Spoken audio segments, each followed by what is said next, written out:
আপনাদের কাছে একটু জানতে চাইবো, আপনারা কি এটা জানেন যে 7 কলেজে কতগুলো ক্যাডার কর্মকর্তার পোস্ট আছে? তারাও দাবি করছেন যে আসলে তারা কলেজে শিক্ষক হিসেবে ঢুকেছেন, যদি বিশ্ববিদ্যালয় হয়ে যায় এটা সেক্ষেত্রে আসলে তারাও দাবি হুমকির করার মুখে কথা পড়বে। না, এটা আসলে হুমকি।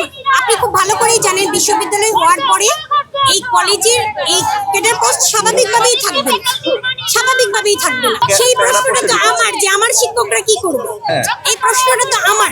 আপনারা তো এখানে বিশ্ববিদ্যালয়ে দাবি করছেন আবার। আমি তো একবারে বিশ্ববিদ্যালয়ের দাবির কথা বলছি না, আমি ইডেন মহিলা কলেজ থাকার দাবি করছি। আচ্ছা, ইডেন মহিলা কলেজ এখন যেমন আছে ফিউচারেও তেমনই থাকবে, কোনো স্কুলিং সিস্টেম আসবে না। আমার 23টা ডিপার্টমেন্টই থাকবে। আমি অর্থনীতিতে পড়াশোনা করছি, সেখানে অর্থনীতি থাকবে না। আমি তো ভবিষ্যতে আমার কলেজে এসে আমার অস্তিত্ব খুঁজে পাবো না।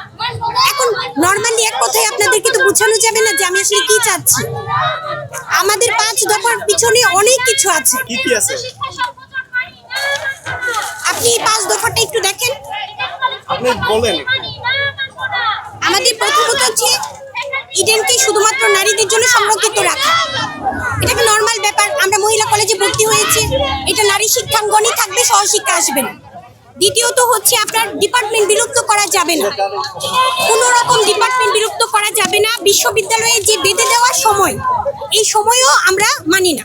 আমাদের কলেজের যেই 24 ঘন্টা সময় আমরা পেয়েছি সেটাই থাকবে, তার মধ্যে কোনো ইন্টারমিডিয়েটও আসবে না। আমাদের এই কলেজে ইন্টারমিডিয়েট ছিল না। ইন্টারমিডিয়েটের শিক্ষার্থীরা আপনাদের সাথে সংহতি প্রকাশ করেছে কেন? আপনারা তাদের চাচ্ছেন না, এরপরও তারা অবশ্যই করবে, কারণ 7 কলেজে তারা আছে। আমি তো নারী শিক্ষাঙ্গন নিয়ে কথা বলছি, আমার কাছে তো এই প্রশ্ন করে আপনি সঠিক উত্তর পাবেন না। তারা তো নিশ্চয়ই ভালোর জন্যই চাচ্ছে, তাদেরকে এই প্রশ্নটা করতে হবে।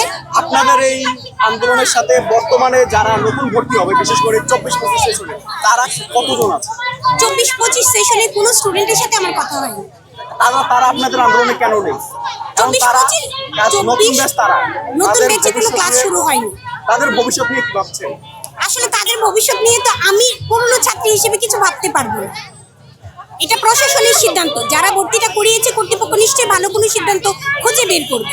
কর্তৃপক্ষ তাদের জন্য যে সিদ্ধান্ত নিয়েছে সেটা কি বলবেন, ভালো না খারাপ? এখনো সিদ্ধান্ত নেয়নি, প্রপারলি কোনো সিদ্ধান্ত আমি জানি না। খসড়া প্রকাশ করেছে। এই খসড়া প্রকাশের মধ্যে অনেক রকম ঝামেলা আছে, এটা অস্পষ্ট একটা খসড়া, এটাকে নিশ্চয়ই আবার পরিবর্তন করা হবে। কি কি ঝামেলা চিন্তা করতে? আমার পুরো স্কুলিং ব্যবস্থাটার উপরই আমার হচ্ছে অবজেকশন। এই স্কুলিং পদ্ধতিতে আসলে আমার কলেজের পড়াশোনার সাথে আমি সামঞ্জস্যতা পাচ্ছি না।